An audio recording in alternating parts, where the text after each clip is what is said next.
Opozita shqiptare vijon të kërkojë konsensusin e vërtet me mazhorancën për reformën administrative territoriale, por nëse kjo reformë do të bëhet e njëanshme, qeveria do të përballet me protestat e qytetarëve në rrugë dhe në sheshe. Ky është qëndrimi i kreut të demokratëve Lulzim Basha, pak ditë pas deklaratës së zotit Rama se kjo reformë do të bëhet vetëm me votat e mazhorancës. Sipas Bashës, kryeministri i vendit kërkoi të ndryshojë hartën territoriale për të deformuar zgjedhjet lokale dhe ato qendrore dhe jo të kryejë një reformë të vërtetë. Jo pseudoreformë, jo njëanshmëri, jo pa qytetarët. Ne jemi sot gjithashtu për t'i thënë mazhorancës se kërkojmë dhe bashkëpunojmë për një reformë të vërtetë, vetëm me konsensus politik për dhe me qytetarët.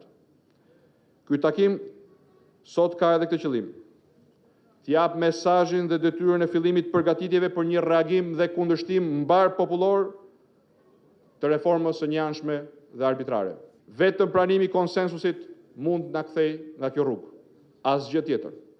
Për opozitën, ajo që duhet të prikë këtë reformë me dy shtylla është administrativja e ndjekur nga territorialja.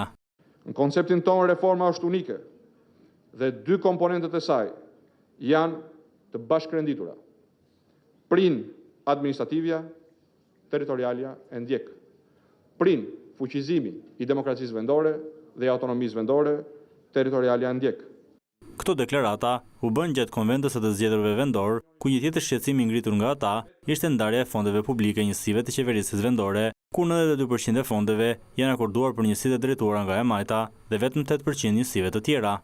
Me një zë i themi sot, të ndalë përçarjen, diskriminimin dhe poshtrimin që u ka bërë qytetarëve me projektin e tij për ndarjen e fondeve, të tërheqë dhe të rishikojë menjëherë këtë projekt famkeq, të reflektojë tek nevojat dhe kontributet, të sillet si kryeministër i gjithë vendit, jo si kryetar partie një pale, apo akoma më keq si kryetar i një klani.